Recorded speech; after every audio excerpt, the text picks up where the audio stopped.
안녕하세요. 저는 청년부 기교회에서 부장으로 섬기고 있는 정희영 집사입니다.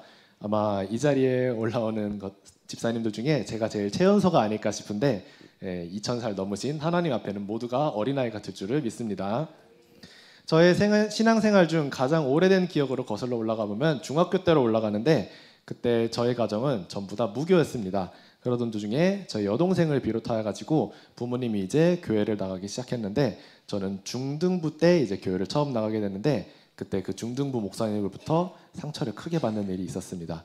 제가 이제 중등부 수련회가 있었는데 어떠한 사정으로 인해서 중등부 수련회를 가지 못하게 되었습니다. 근데 당시 중등부 목사님이 기도하시기를 이번에 중등부 수련회 가는 사람 손 들어보세요 이러시더니 애들이 막 손을 드는데 저는 손을 못 들고 있었어요. 근데 목사님이 기도하시다가 손 든 사람만 은혜 받을지어다 이러는 겁니다. 저는 그때 초심자로서 교회 다닌 지 몇 달이 되지 않아가지고 너무나 큰 상처를 입었어요. 그래가지고 교회가 이런 곳이라면 세상과 다를 바가 없으니 다녀봤자 큰 유익이 없겠다라는 생각이 들어서 저는 어머님께 가가지고 어머니 오늘 이런 일이 있었습니다. 그래서 저는 교회를 다니지 않겠습니다 라고 했습니다. 근데 그때 다행히 성령님이 저희 어머니께 딱 역사하셔가지고 저에게 말씀하시기를, 희영아, 교회는 사람을 보고 다니는 것이 아니다. 교회는 하나님을 보고 다니는 곳이다. 중등부가 그렇다면은 중등부를 다니지 말고 고등부를 다녀라 라고 말씀해 주셨습니다. 그래서 저는 때에 맞지 않은 월반을 하게 돼가지고 중등부 때 고등부를 다니게 되었고, 그때 그 고등부에 있던 형 누나들이 잘 대해준 덕분에 그때부터 신앙생활을 안정적으로 할 수 있었습니다. 그때부터 이제 중등부에 출석하게 됐는데 계속 하나님이 정말 계시는가에 대한 궁금증이 끊임없이 있었습니다. 그러는 도중에 이제 고등부 수련회를 갔는데 가가지고 이 자리에서 하나님을 만나봐야겠다라는 생각이 들어가지고 수련회 3박 4일 내내 기도를 드렸습니다. 근데 기도를 드리는데 저는 계속 벽에 대고 기도하는 것 같은 기분이 들었어요. 하나님을 만나주시는 것 같지 않고 공허한 외침이 있는 것 같았습니다. 하지만 정말 이 자리에서 하나님을 꼭 만나봐야겠다고 간절히 부르짖던 도중에 하늘에서 음성이 들렸습니다. 울지 마라 내 아들아, 왜 울고 있느냐? 내가 너의 아버지 되지 않느냐? 울지 마라 내 아들아 라는 소리가 딱 들렸습니다. 그때부터 저는 이제 하나님의 인자하심을 만났고, 그것이 제 인생에서 하나님이 인격적으로 저를 만나주신 첫 번째 경험이었습니다. 그렇게 수련회에서 은혜를 받은 후에 이제 계속 다니게 되었는데, 역시 한 번으로는 부족했던 것일까요? 저는 중등부, 고등부, 그리고 청년부까지 그 한 번의 인격적인 만남을 제외하고는 마치 썬데이 크리스천처럼 다녔습니다. 그러다가 이제 군대에 입대하게 됐는데요. 군대에 가서도 군종병으로 숨기게 되었지만은 마찬가지로 썬데이 크리스천 같은 모습을 계속 보였습니다. 그리고 이제 12월에 전역을 하고 그 다음 해 1월에 또 청년부 수련회에 참가를 하게 됐는데요. 이때부터 제 인생에서 중요한 전환점을 맞이하게 됩니다. 당시 저는 25살이었고 아무하고도 이성교제를 해보지 않았습니다. 근데 이제 막 군대를 전역했으니까 그런 생각이 드는 겁니다. 하나님, 솔직히 25년 동안 아무 이성도 주지 않으셨으면은 지금쯤 주셔야 되는 거 아닌가요? 이런 생각이 들었습니다. 그래가지고 그러한 저는 아무도 여태 이성교제를 해보지 못했다는 불안감 때문에 또 이제 그거를 가지고 기도를 하기 시작했습니다. 그리고 수련회 마지막 날에 수련회 이제 대집회가 끝나고 청년들이 모여가지고 기도를 하는 시간이 있었는데, 그때 저는 정말 짝을 놓고 간절히 기도하고 있었습니다. 엄청 부르짖으면서 하고 있었는데 갑자기 하나님께서 저에게 말씀을 또 해주시는 것이 아니겠습니까? 너의 짝이 지금 이 수련회 장소 안에 있다 라고 해주는 겁니다.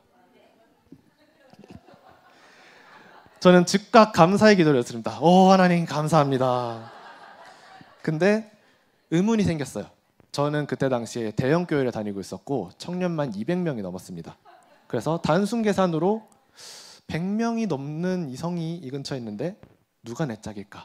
라고 해가지고 저는 하나님 한 번만 더 자세히 알려주시면 안 될까요? 조금만 더 자세히 알려주세요 라고 기도를 올렸습니다. 그러자 하나님께서 다행히 응답을 한 번 더 해주셨어요. 너와 동갑이다 라고 말씀해 주셨습니다. 근데 또 의문이 생겼습니다. 이 100명이 넘는 이성 중에 나와 동갑인 사람은 20명이 넘는데 그 중에 누구지? 창세기에 아브라함이 소돔을 멸하느라 하나님 앞에서 50명, 20명, 10명의 의인을 찾는데 기분이 이랬을까라고 생각이 들었습니다. 주여, 노하지 마시고 한 번만 더 기도드리겠습니다. 20명은 너무 많습니다. 주님, 조금만 더 자세히 알려주시면 안 될까요? 라고 기도를 올렸습니다. 그러자 마지막으로 하나님이 놀랍게 응답을 해주셨고 초성을 알려주셨어요. 초성이 마치 우유 속에서 시리얼이 이렇게 떠오르듯이 제 마음속으로 보였습니다. 이응, 시읒, 지읒이라고. 그래가지고 그 200명이 넘는 청년들이 있는 수련의 장소에서 이성이면서 동갑이면서 이응, 시읒을 가진 자매는 딱 한 명 있었습니다. 스포일러 있겠습니다. 이 자매는 훗날 제 아내가 됩니다. 하나님이 이렇게 점지하셨으니 앞으로 일이 쭉쭉 잘 풀릴 거라 생각했지만 전혀 그렇지 않았습니다. 시작부터 난항이었는데요. 이 자매가 어떤 사람인지 알고자 하여서 멀리서 좀 지켜보자고 했는데 훗날 나중에 아내의 회고록을 들어보면은 제가 엄청 들이댔다고 합니다. 저는 단지 멀리서 지켜볼 뿐이었는데 자매 입장에서는 그렇지 않았나 봅니다. 그래서 일단 점수를 까먹고 시작했고요.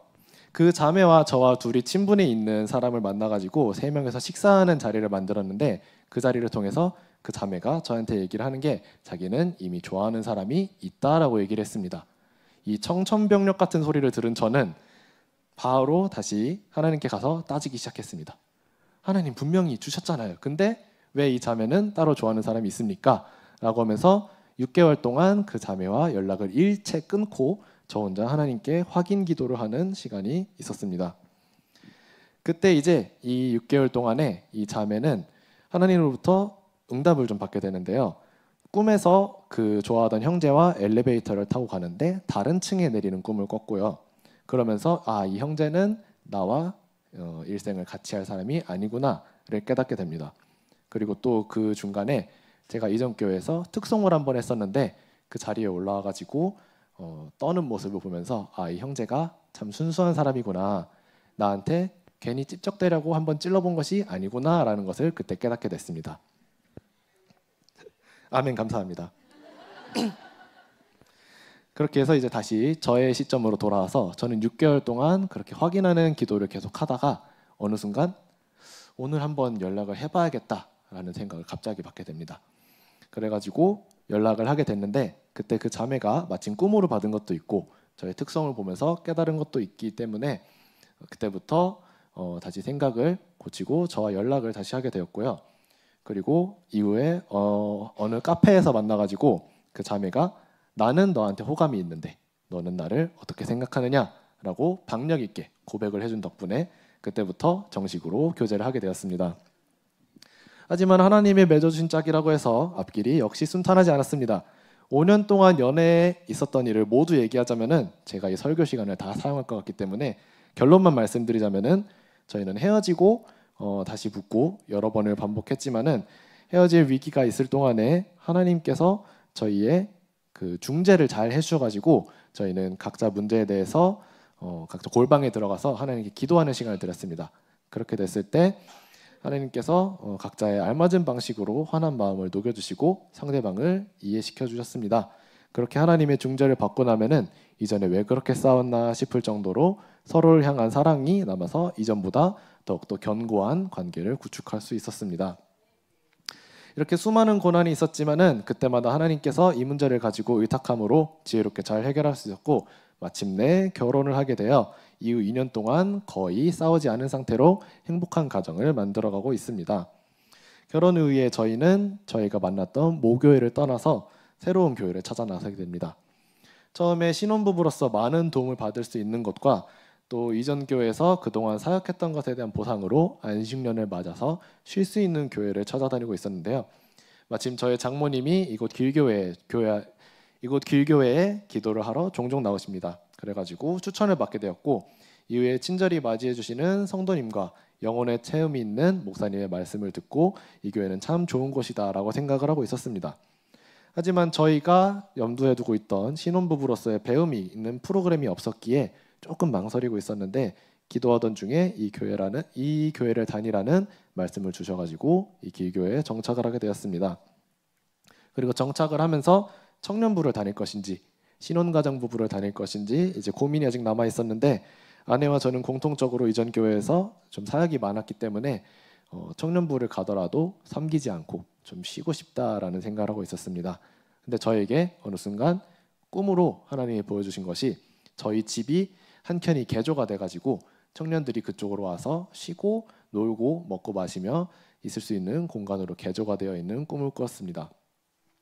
그 꿈으로 인해서 하나님이 부르심이 있음을 깨닫고 저희는 순종하여 청년부에 속하기로 하였고 곧바로 리더로 섬기게 되었습니다. 그것이 벌써 작년 7월쯤인데요. 리더로 섬기건 도중에 그해 말에 청년부로부터 이제 간사 직분과 함께 셀리더로 계속 섬겨달라는 요청이 있었습니다. 저희는 기도로 응답받은 뒤에 결정을 하겠다고 하고 있었는데 저희가 기도로 응답받은 내용은 새신자들과 셀리더들을 돌보고 청년들이 교회에 잘 적응할 수 있도록 도와주라는 내용으로 기도 응답을 받았었습니다. 근데 이렇게 청년부에서 요청하는 것과 저희의 기도 응답에 조금의 차이점이 있자 저희는 응답해 주신 내용이 맞는지 한 번 더 확인하는 기도를 올리기로 했습니다. 하지만 기도에 대한 응답이 계속 오지 않고 이러한 기간이 길어지자 저희는 하나님께 오늘을 마지막으로 작정 기도를 올리고 오늘까지 답이 없으면 저희가 보기에 선한 대로 하겠다라고 말씀을 드렸습니다.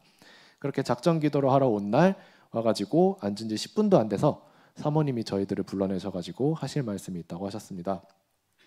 사모님께서는 어제 기도 중에 받은 것이 있으시다면서 저에게 말씀을 해주시는데 저희 부부를 청년부 부장집사로 세우고 새신자와 셀리더들을 돌보고 청년들이 잘 적응할 수 있도록 해달라고 부탁하셨습니다. 이렇게 사모님이 말씀하셨던 것이 저희가 기도 응답으로 받은 내용과 정확히 일치하였습니다. 그래가지고 저희는 듣자마자 이것이 하나님이 주신 응답임을 깨닫고 곧바로 순종하게 되었고 그렇게 저희 부부는 올해 초 안수집사를 받고 청년부 부장으로 섬기게 되었습니다. 하지만 마귀는 이렇게 하나님이 이뤄지는 것을 가장 싫어하기 때문에 저희가 부장직을 승낙한 그날 바로 싸움이 일어날 뻔했습니다. 정말 간계한 마귀가 아닐 수 없습니다. 그러나 이것이 마귀의 간계임을 저희는 다행히 금방 파악하고 물리쳐달라는 기도를 할 수 있었고 그렇게 해서 저희는 이 미운 감정으로부터 재빠르게 벗어나서 금방 다시 화해를 할 수 있었습니다. 그리고 이 교회에 오고 나서 저에게 많은 은혜가 부어지고 있는데요. 저에게는 개인적으로 많은 은혜와 치유가 필요한 부분이 있었습니다. 수년간 해결되지 않았던 문제가 있었는데 어느 날 기도에서 이 문제에 대해서 치유를 받게 해달라고 작정 기도를 하고 있었습니다. 근데 이내 저에게 환상이 보이기 시작하는데요. 저에게 이제 금가고 안에 더러운 것이 가득 찬 항아리 같은 것이 보였습니다. 딱 그게 심상해 보이자마자 저는 이것이 제 영혼이구나를 깨달을 수 있었어요. 그래가지고 하나님께 이 병을 맡겨드리고 안에 있는 더러운 것을 꺼내고 이 금간 것을 다시 고쳐달라고 기도를 드리고 있었습니다. 안에 있는 더러운 것은 금방 빼어내졌으나 금이 쉽게 다시 붙지 않아가지고 하나님께 계속 이것을 놓고 기도하고 있었는데 하나님이 이내 저를 갑자기 휙 드시더니 어느 논밭 같은 곳으로 데려가셨습니다. 그래가지고 이제 그 논에서도 마찬가지로 까만 물 같은 것들이 가득 차 있는데 저는 또 보자마자 그것이 제 마음속임을 알게 되었습니다. 그래서 이렇게나 많은 것들이 제 안에 있었구나라고 생각을 하면서 그것을 빼달라고 기도를 하고 있었는데 그것이 마치 이 논 모서리에 삽을 한 습 파가지고 물을 빼내는 것처럼 보였습니다. 그러나 하나님은 성이 차지 않으셨는지 이내 저에게 환상으로 하늘에서 커다란 포크레인 손 같은 것을 내려주시더니 논을 한 기퉁이를 파가지고 구멍을 내셨습니다. 그러자 그 까만 물이 순식간에 빠지기 시작했습니다. 그렇게 해가지고 그 까만 물이 빠지는 것을 보면서 환호성을 지르고 있었는데 그 물 빠지는 곳 반대편쯤에서 계곡물처럼 황금색 물빛이 쏟아져 내려오는 것이 보였습니다.